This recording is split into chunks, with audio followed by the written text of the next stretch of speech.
How everyone's doing this morning? Good. Good. That's good to hear. Feel real good when you can beat somebody in taboo. Just saying, Brother Steve, you know, a couple of weeks ago they got the best of us, but yesterday we was at Gabby's party, and, the one who claimed she the taboo champ, we got a little revenge for us, man. What about the game you lost, though? See, look, ain't nobody say, let me preach the word this morning. We only speaking the truth. but that we got our revenge, Steve, and we beat them bad. They had Keziah on their team, and if they didn't have Keziah, they would have just got skunked. but it's always good to enjoy friends and family, and we always do it out of love. Gotta rub their face in it sometimes. But this morning, if you would, go ahead and turn to Matthew chapter 7.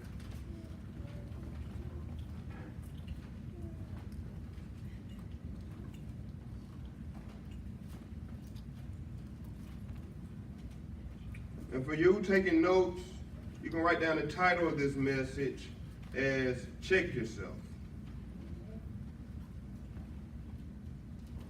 And we're going to read Matthew chapter 7, verses 1 through 5. And it reads, "Do not judge, or you too will be judged. For in the same way you judge others, you will be judged. And with the measure you use, it will be measured to you. Why do you look at the speck of sawdust in your brother's eye and pay no attention to the plank in your own eye? All right. How can you say to your brother, 'Let me take this speck out of your eye,' when all the time there is a plank in your own eye? You hypocrite, first take the plank out of your own eye, and then you will see clearly to remove the speck from your brother's eye." All right.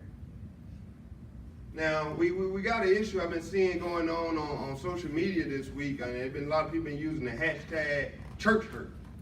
And a lot of people are church hurt because they was judged when they was in the church.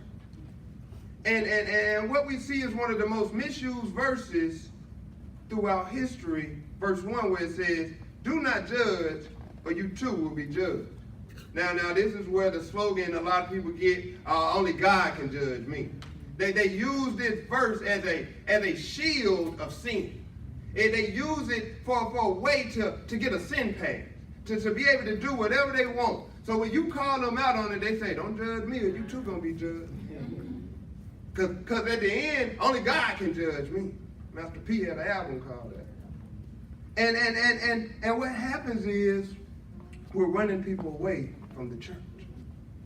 What happens is people no longer will get to experience the love and the grace of Jesus Christ, but instead they experience the hurt and the turmoil that people are carrying along with them.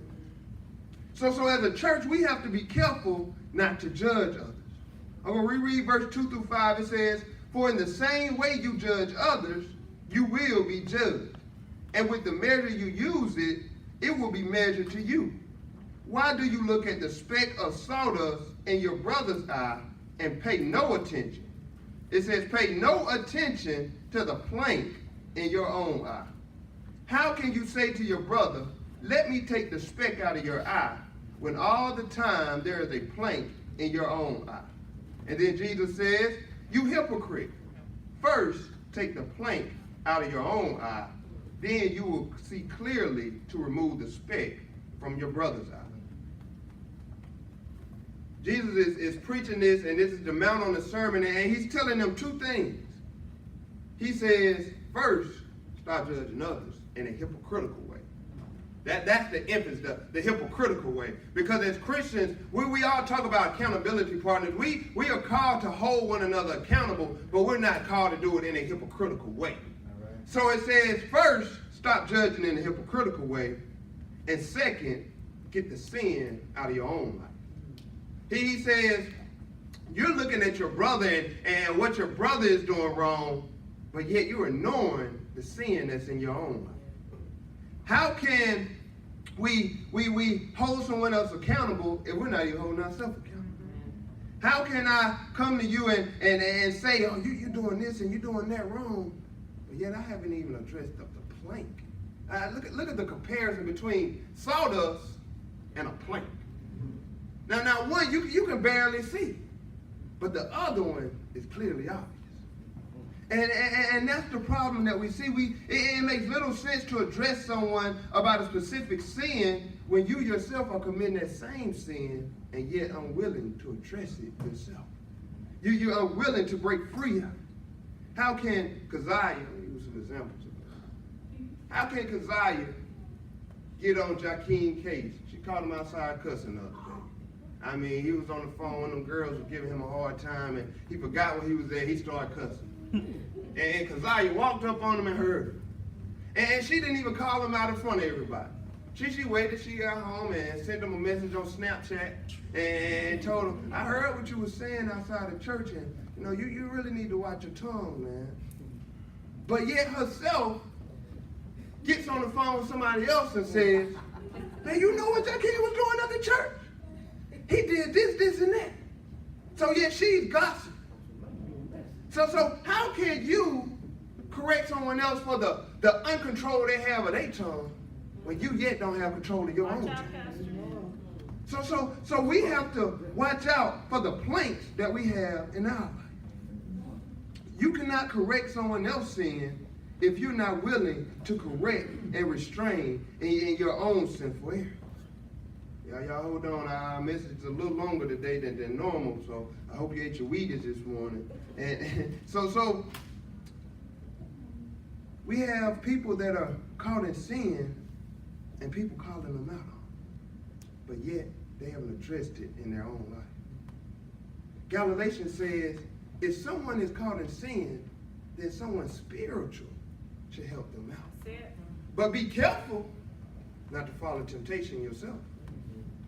Because how can, use another example, how can Jalen go to Hakeem? Hakeem is a known womanizer. He pimping all over the world. He got all kind of ladies. His BlackBerry book is full of numbers. Now how can Jalen go to Hakeem and be like, man, you need to slow it down, brother. You got too many women, man. You got to get control of that. And he goes over with good intentions to help his brother, but yet he has a weakness for women. Now when Jalen leaves Hakeem's house, he end up getting a couple of girls' numbers himself. How can you help someone when you yourself need help? So when we're helping someone, we have to make sure that ourselves is strong in that area. We can't help someone in an area we're also weak in. It says, be careful not to fall in temptation yourself. So this morning what I want to do is, I want to give the antidote to judging. I want to get an antidote to judging.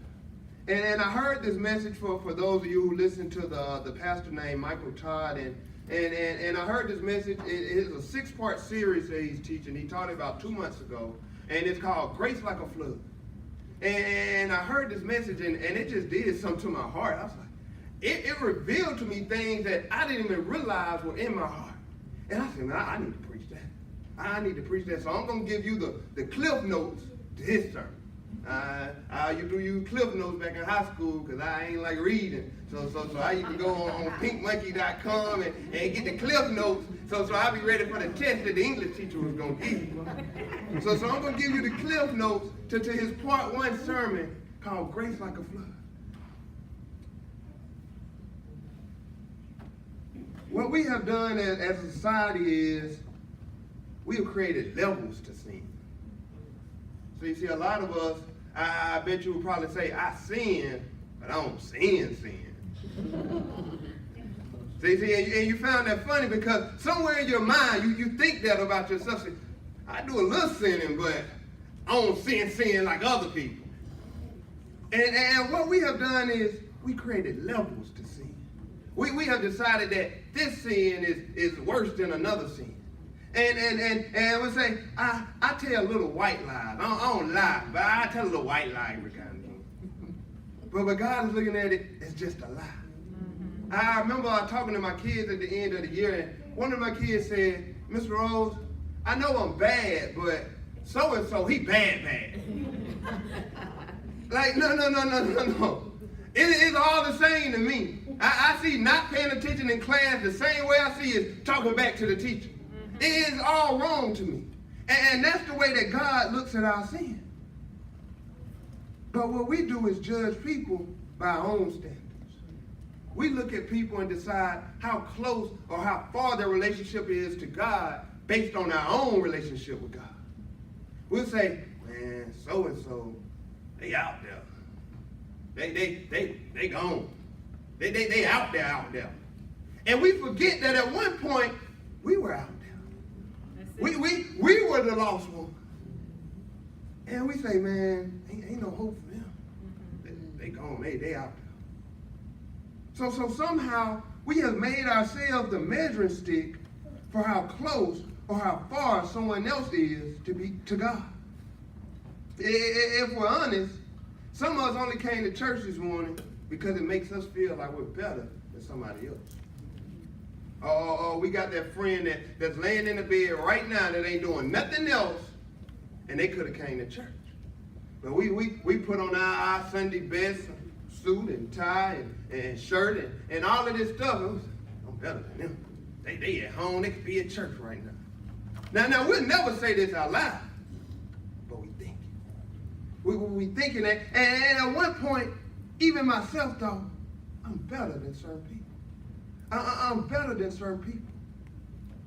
Somehow I began to think that I'm better because of the family I have. I'm better because of the clothes I have and the car I drive and the home that I have and the friends that I have. And somehow it was ingrained in me that you're better than others. And if we'll all be honest, at some point in our lives, we even thought that we're better than other people.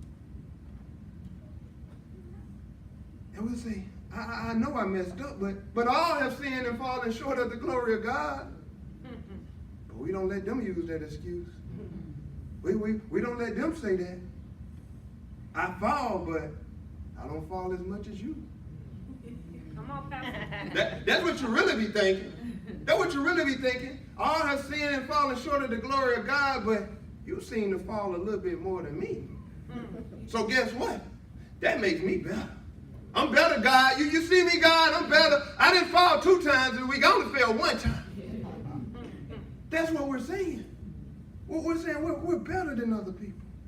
I heard this lyric in a song this week by the artist Bizzle. If you listen to Christian hip hop, the guy Bizzle, he says, when you get it wrong, you say you ain't perfect. But when I get it wrong, you say it's on purpose. Did you hear that? It says, when you get it wrong, you say you ain't perfect. But when I get it wrong, you say it's on purpose. Can you repeat that one more time? Oh, he want to write it down. When you get it wrong, you say you ain't perfect. But when I get it wrong, you say it's on purpose. Now, don't send that to your girlfriend when you done something wrong and you're mad. Don't be trying to use that. But that's the way we think sometimes. We say, I'm covered by the grace of God. But you just out there sinning. You just doing whatever you want to do. And we come to church and we lift our hands and we're trying to get God to see us. Hey, God, look at me. Praising. I'm worshiping. Look at them, God. They ain't got their hands up. It says, lift your hands in the sanctuary. And look at them, God. Look at me, God. And we're trying to get noticed by God. We're trying to gain God's favoritism. The offering plate comes by and you make sure you write your numbers on there real big on your envelope and you put it on top that everybody see your number. Look what I'm getting. But you never take in consideration that they gave at Bible study. They gave when you weren't even looking. But what we're trying to do, we're trying to show off. We're trying to gain God's favoritism. So I was listening to this sermon by Michael Todd, and it revealed some stuff to me, the way I thought about myself, and even the way I viewed other people that I didn't even know was in my heart. And we point out other people's flaws and sins, and we say, man, that makes me better than them because what they're doing, I don't do. See, what we do is we look at people and what they do and say, that's who they really are. Well, he's in a homosexual relationship. That's who he really is. Well, every week when she gets paid, she takes her money down to the boat. That's who she really is. Every weekend, he's out at the club partying. That's who he really is. He skips class every day. That's who he really is. God, he's smoking weed. I don't do that. That's who he really is. See, we want grace to cover us, but not anybody else. See, we grace stingy. We think it's only enough grace for ourselves. See, when the gravy come around at the table, you pour all the gravy on myself, like, none for you. You missed out. And that's the way we look at people. Grace gonna cover me, but it's not gonna cover you. You doing that, and that's for you, and you need to go ask for some forgiveness. But I'm covered by grace. So today what I want to do is, I want to tear the scales off our eyes and make us realize that even if you have a nice home with the 2-car garage and a beautiful green grass or if you don't have a home and you got to ask for a ride everywhere you go, that we understand that we all need the same thing, which is grace.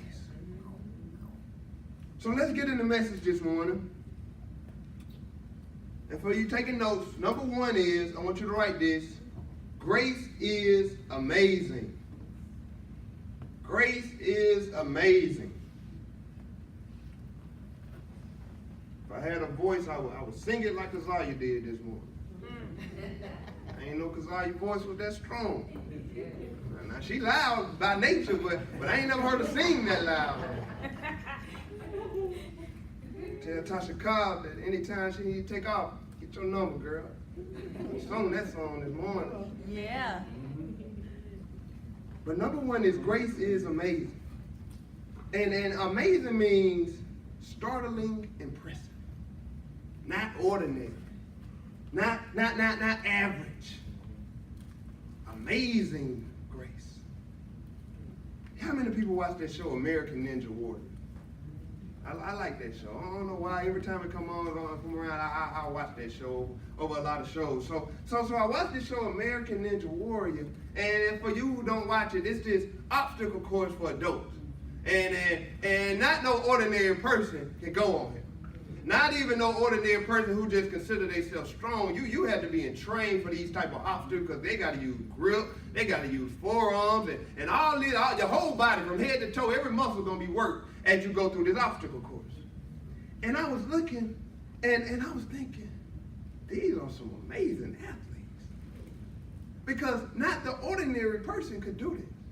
Now, y'all know I've been trying to work out and lose a little weight, and even though I've been doing a little working out, I probably couldn't get past the first obstacle on that course. Because y'all didn't see my wife, but she's shaking her head. You're supposed to be supporting your man when he's going to Get on them, Jakeem, because we had to get on them yesterday about supporting their men. Get on them, Jakeem. You're going to run the obstacle course with him. See, that's what I'm talking about. See, and guess what? The Muddy Turkey, me and Brandon ran the Muddy Turkey last year in October. And we trained, and you know what they did, Jakeem? They just took pictures. Good.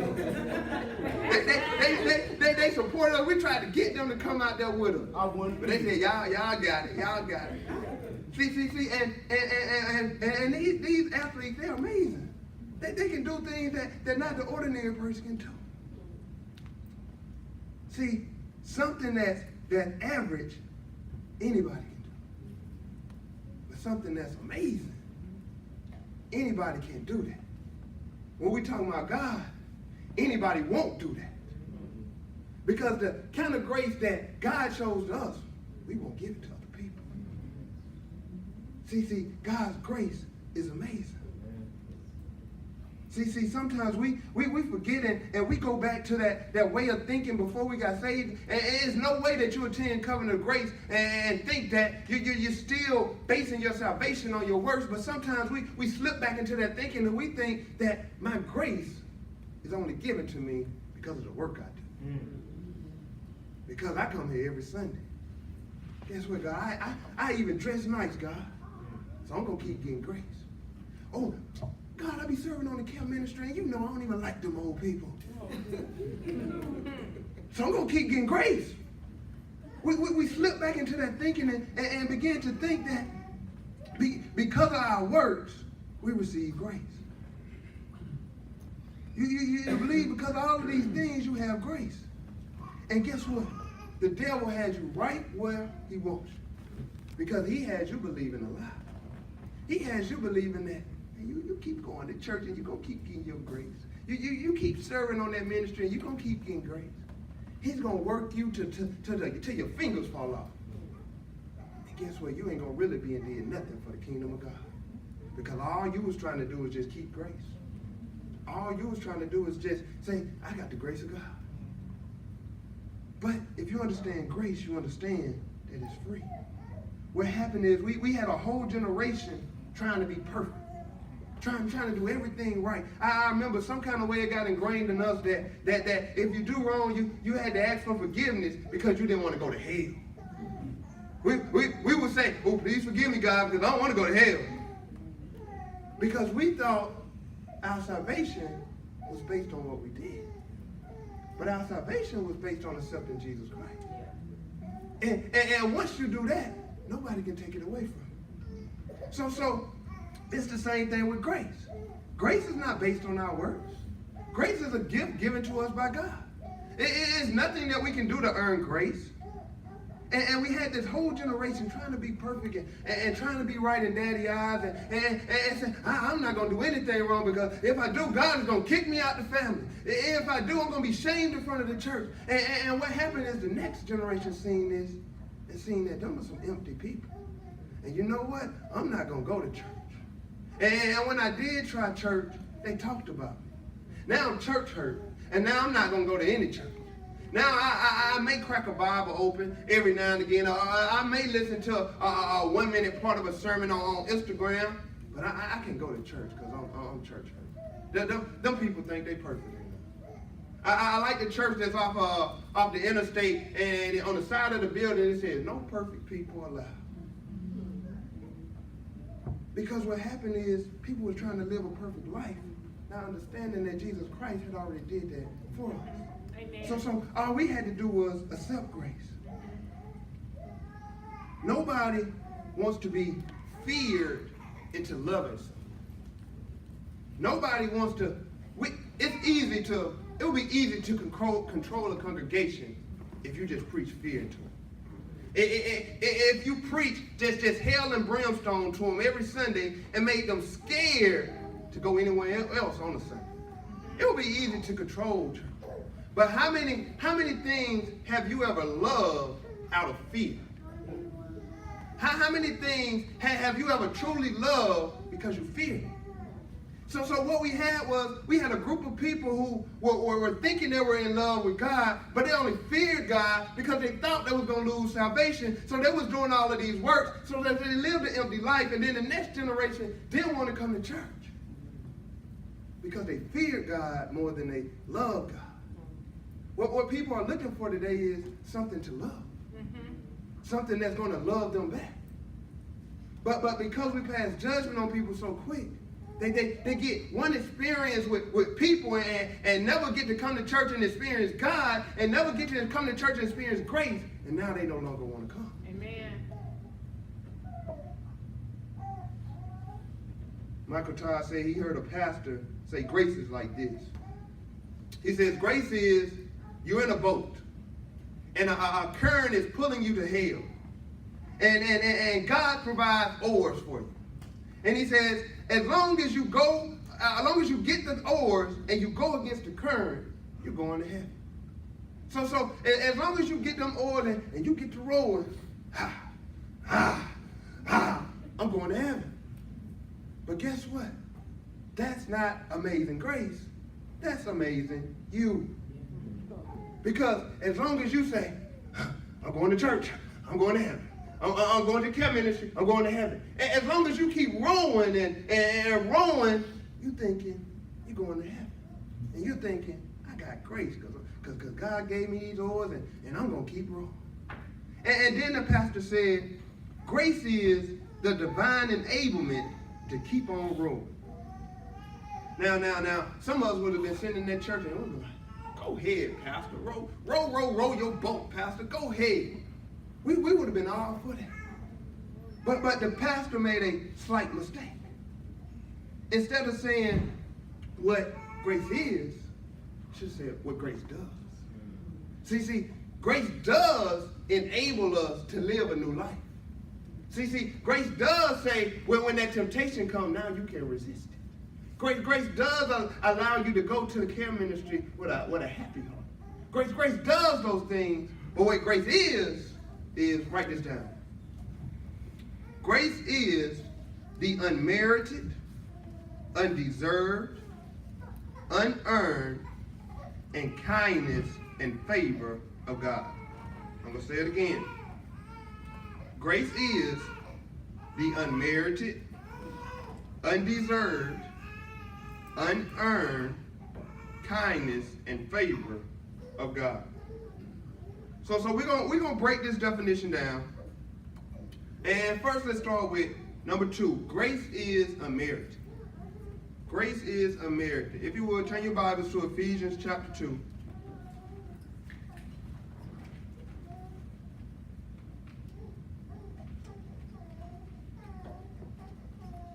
And when you get there, we're going to read verse 8 and verse 9. Ephesians 2, verse 8 and verse 9. If I can get to it.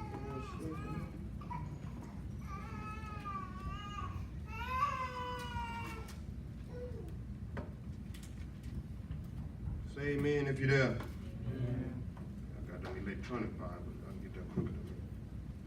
So we're going to Ephesians 2, verse 8, verse 9, and verse 8 says, "For it is by grace you have been saved through faith, and not this from yourselves, it is the gift of God, not by works, so that no man can boast." I'm going to read it again, verse 8. "For it is by grace you have been saved through faith." So all you had to do was believe to receive grace. And then it says, and not this from yourselves. So you didn't do it. But it says, it is the gift of God. Verse 9, not by works. He's saying it again. Not because of what you did. Not because you show up every Sunday. But it says, so that no one can boast. Because if it was by our works, we'll be boasting. We'll be boasting. And even though we know it's not our works, some people still boast. Some people are still saying what I do and how I do it and thinking because of this, they have the grace of God. But it says, not of your works, but this is a free gift of God. What we have to understand is we can't even keep our own laws. We set ourselves up for a diet and say, you know what? No sweets for me this week. No sweets for me this month. But then we find ourselves in Panera Bread trying to get the 800-calorie cookie. Hold on. Now we can't even keep our own laws. But yet we some kind of way think we can keep the law of God and continue to earn His grace. I don't think so. We can't do that. And Christina know I'm messing with her. She told us about this cookie and Bible study Wednesday. And I sure do want to go by Panera Bread again. so bad. Even though I know I don't need it. I think once I got a goal of 15 pounds I'm trying to lose. I think once I get that goal, that's gonna be my reward. I'm gonna go there and get that cookie that I don't need. But we can't even keep our own laws. So we can't think it's because of the rowing that we're doing. So the only reason some of us feel good about ourselves is because we're boasting about stuff we didn't even do. I know I used to do this back in high school, but now, man, I got a good family. I got a nice car, man. My kids listen to me, man. We're boasting about stuff we didn't even do. You didn't do that. God did that. And we're thinking we're better than other people, boasting about these things that we didn't even do.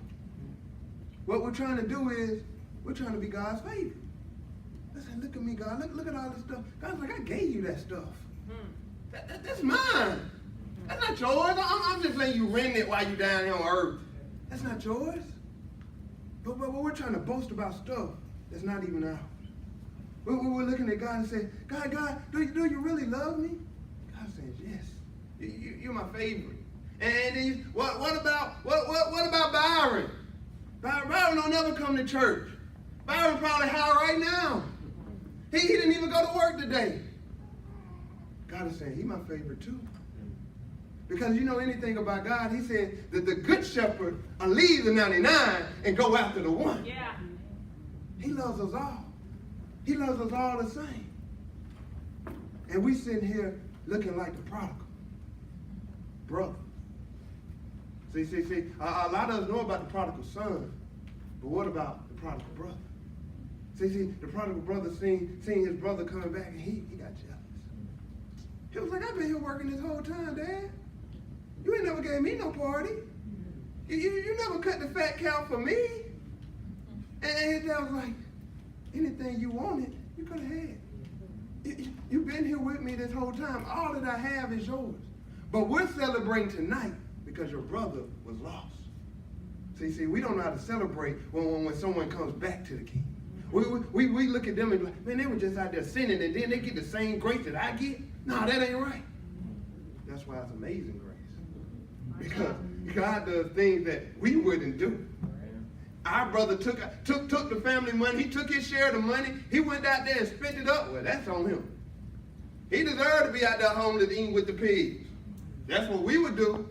But Amazing Grace says something else. Amazing Grace said, I'm going to welcome him back, cut the fat calf, give him the best robe, put a ring on his finger because that's my son. Watch out. That's what Amazing Grace does. See, but we don't know how to show Amazing Grace. We just want to get it for ourselves.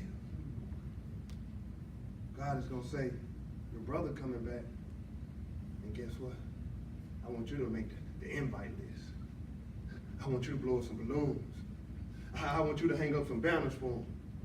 And if you feel some type of way, you don't understand grace.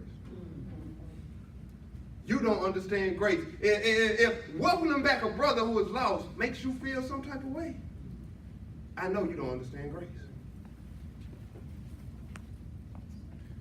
Michael Todd was telling this story about his father, and he said he got 4 brothers. And he said every week, him and his 4 brothers would get their lunch money, and he says it seemed like almost every day, one of them would spend their lunch money prematurely. Now, you go to school about 8 o'clock, lunch is usually served somewhere around maybe 12, so you got 4 hours where you got to hold on to this money. But he says without failing, almost every day, either him or one of his brothers would spend their money, and then they would have to call Dad to come bring them some more money. And he says, like clockwork, his dad would bring them some money. He says his dad never punished him. He never fussed at him. But he would just give them the money. Didn't even ask questions, what happened to your money? And he says, a pastor told him, Michael Todd, your dad is grace personified. And he said he never understood that until he reflected back on that time in his life when his dad would just give him money even when he spent his own money. It was as if his father expected him to make mistakes. It was as if his father knew he was going to mess up. So his father would just give him this money without fussing, without punishment, without any of these things. And that's what grace is. Grace is our Heavenly Father covering us because he knew we were going to make mistakes. He knew we were going to mess up. He knew once we were born, we weren't going to come straight to him. We knew we were going to go out there and test the waters and see how much sin can we really get in. But he said, guess what? You are already covered. You are already paid for. He said, I'm going to send a payment to already take care of the bill you're going to run up on earth. But if our kids were to do that, let Kaylee call me. Tell me some, Dad, I spent my lunch money. Well, that's on you. Well, I guess you're going to go to the cafeteria and watch everybody else eat. Because guess what? I done gave you what you're going to get, so don't call me. I guess now you're going to start fasting, huh? That's how we do our kids. That's how we were doing. We wouldn't just hop in our car and come bring them the money. What you spent your money on? You got lunch at 12. I just gave it to you this morning. What you doing? You just out of luck. You get some more tomorrow. See, we want to get grace, but we don't want to give grace. We always feel like we got to teach people. We got to teach what you did, you suffered for. You spent all your money, no eating for you. You better hold some leftovers at the house because I ain't cooking tonight either. Huh? You made that bed, now you lying. No grace for you. But if I mess up, God, I need some grace. This I don't want to deal with that, God. Please just cover me. That's how we do. So let's go to number 3. We're going to go to the book of Romans. Romans chapter 3.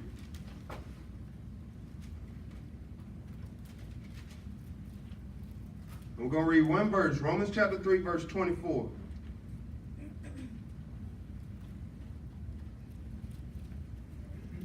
Romans 3 and 24 says, and are justified freely by his grace through the redemption that came by Jesus Christ. I'll break it down for you. That we are in right standing with God because of his free grace he has given us through his son, Jesus Christ. What did you do right there? How did you get grace? How much work you did in that verse? He says, through his son Jesus Christ is why you have grace. You ain't did nothing to earn this. So number 3 is grace is undeserved. Grace is undeserved.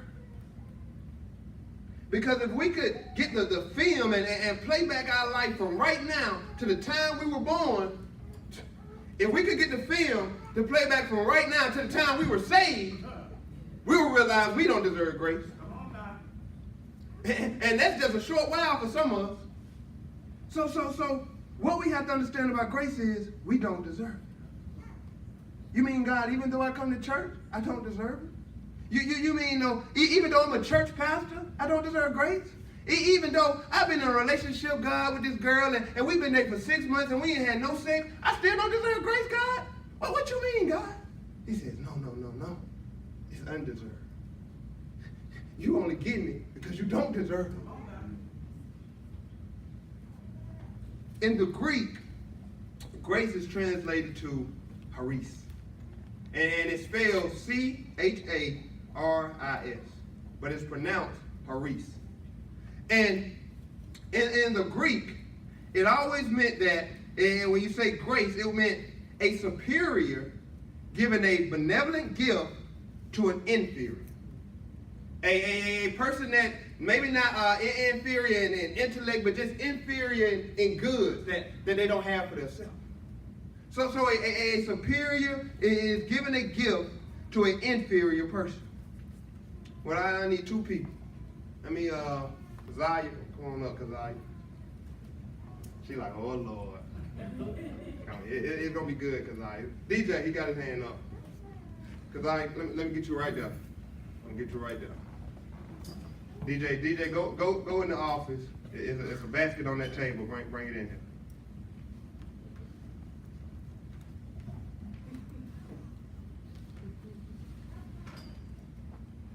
There you go. Right there. So, charis, a superior, giving a benevolent gift to someone inferior. If we was to put it in today's term, we would say a merchant, and we got the client. But in this transaction, it was always a third person, and that third person was called the broker. So we have someone. He makes these goods. Right now we got school supplies. DJ has made all these school supplies, and what DJ wants to do is he wants to give them someone. But he doesn't have the resources or the time to go find someone for himself. But there's a broker. Now, the broker knows someone who needs school supplies. Now, the broker also knows someone who makes school supplies. So what the broker does is, thank you. And he walks over to the client that needs school supplies. And guess what? The broker says, that's yours. Everything getting there, that's yours. What did you do to get that? Nothing. You didn't do nothing to deserve it. But I was thinking about you even when you wasn't thinking about yourself. I was thinking about you even when you were spending up all your money. I still had you covered. Because what Jesus did, he came down to earth and he said, I'm going to pay the bill in full. He said, that tab that you're going to run up while you're on earth, it's already paid for. It's already paid for. All you got to do is receive it. Even though you don't deserve it. Even though you didn't earn that. You spent all your money on something else. You know school was coming up. You know you need school supplies. But I was thinking about you. I was thinking about you. Because that's how much God loves us. That's yours. Did you see her face when she realized that was really her? Did you see her face? She thought it was just an example. She thought I was going to take it back. And she wasn't that happy when she thought I was going to take it back. See, that's how we have empty people coming to church. See, they're coming to church and they're hearing about grace. They're hearing about these things, and people tell them, that's for you, but they don't believe it. Yeah. So they just coming in here, just sitting on the pew, God, whatever. What I'm going to eat tonight? And then, but once she realized it was her. Once you realize grace is yours and nobody can take it away from you, then you really get to experience God. Then it ain't going to be nothing nobody can say to you to have you church hurt. Because grace is mine. You can't take this away from me. You ain't did nothing to earn grace. This is mine. Grace is undeserved. See, what the broker does is, he came to earth and he paid it for us. He paid the price that we couldn't pay. God says, I got this plan to save all of humanity. I'm going to need someone else to carry it out. I'm going to need somebody else to get it to the people. We needed salvation. We had no way to obtain it. But we had a broker. We had a broker. He said, I know you need it. And guess what? I'm going to do the work and you get all the credit. Have you ever worked with somebody on the project? They did all the work and you get all the credit. How happy was you? Happy! I know I was. You mean I ain't got to do nothing? You going to still let me put my name on the project?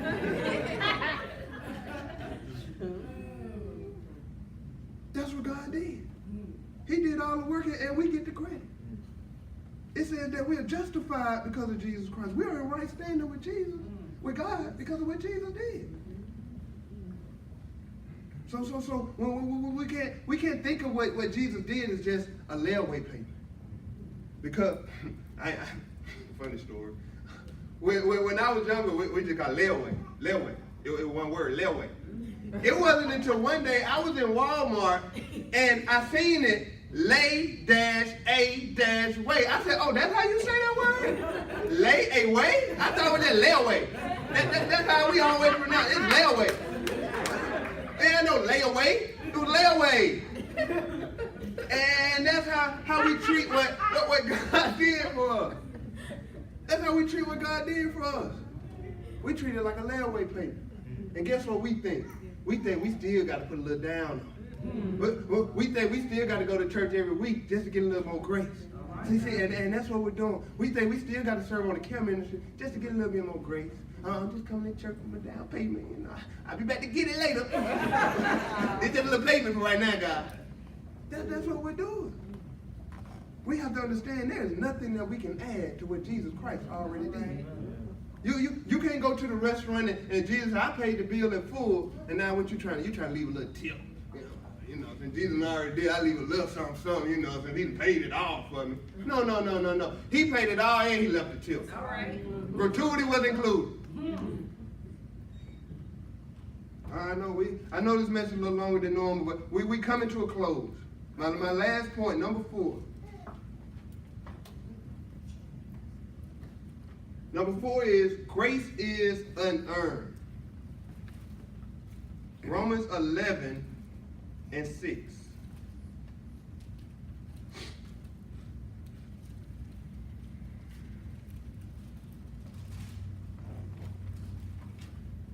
Romans 11:6 says, and if by grace, then it is no longer by works. If it were, grace would no longer be grace. We're going to remix that with the word free and earned. Check this out, verse 6. And if it were free, then it would no longer be earned. If it were earned, then free would no longer be free. That's making sense to y'all? It's saying that it's nothing we can do to earn grace because it is free. It's nothing you can do. I don't care what kind of suit you buy. I don't care what name brand is on your dress. It ain't nothing you can do to buy grace. Now, Camilla had a birthday last weekend, and my wife bought a present for it. She know it wasn't a surprise. It was a surprise. Oh, sorry about that. But, okay, my wife bought a present to her. And imagine this evening when Danisha gives Camilla the gift. And Camilla is like, oh, thank you. I like this. Oh, girl, you made me this shirt. I'm sure she probably made some shirts. She got the cricket machine, all this monogram stuff. So she's like, oh, you know what? I really like this. And then when Camilla is putting all the stuff back in the bag, and she's like, thank you, Danisha. And Danisha said, that'd be $82.65. Thank you. Camilla be like, hold up. I don't like it that much. You can have this back. Thank you, but no thank you. Because it's not truly a gift if I got to pay for it. It's not a gift if I got to try to earn it. That it's only a gift because it was free. So it's nothing we can do to earn the gift God is trying to give to us. You'll never have enough money to pay for this gift. So what can we do with grace? We can receive it. We can receive it, even though we know it's unmerited, even though we know it's undeserved, even though we know it's unearned, we still get to get it. Somebody ought to clap. That ought to just be good news to somebody in the house this morning. God is coming here every Sunday trying to give us grace. Says he's knocking at our door. It's me, Jesus. I got this package for you called grace, transformation, free from bondage. Will you receive it? And you said, get away from my door, Jesus. I don't want that. He comes the next day. It's me again, Jesus, a.k.a. Grace. You might have heard of me. Won't you let me in? You were saying, God, I didn't even order that. I didn't order that package. That's not my package. He said, it's for you. I've been here since you were 10 years old. I've known you since you've been born. I know how many hairs on your head. Kind of weird, right? But I know. I know. And he's saying, won't you take this package? Won't you let me in so you can get this package? And you still, I don't want that, God. God, I don't even deserve that. That looks like a pretty big box right there. I don't even got the money to pay for nothing that big. Take it back, God. And they said, no, this is yours. This is all for you. He said, I've been here with you this whole time. And if you don't take me today, guess what? I'm going to still come back. I'm going to even be at your job. I'm going to be at the school with you. He said, you remember that project that you did that you passed? And you didn't do nothing? That was me. No, that was me. No. Okay. But I was there. I seen you copy and paste. You know that promotion you got? That was me. No, that was me, God. Okay. But when you was doing the presentation, I seen you get it from somebody else. But the boss didn't catch you. That was me. And God is speaking to us every day. He says, I got this guy I want you to meet. You know all that stuff you're worried about? He already got it covered for you. He sent me to pay the bill. That's why I'm here. That's why I'm here. And he says, man, I heard church is just a whole bunch of rules and regulations and stuff I can't do. No, please, no. Once you meet our Father, you just want to do right. You'll want to be a changed person. You'll be a new creation. He said, but I don't deserve it. I know, and that's why you do deserve it. Because you don't deserve it. God is speaking to us. God is saying, Jesus, my son, he is grace. We're gonna make a church card expansion pack on Black Card Revolt. We're gonna make a church pack. That's gonna be one of the questions. What is grace? Correct answer only, Jesus. Fill in the blank, Jesus. Jesus is grace. Because he was our gift that we didn't deserve, we didn't earn, and we didn't merit. But yet we got it anyway. If you would, please stand.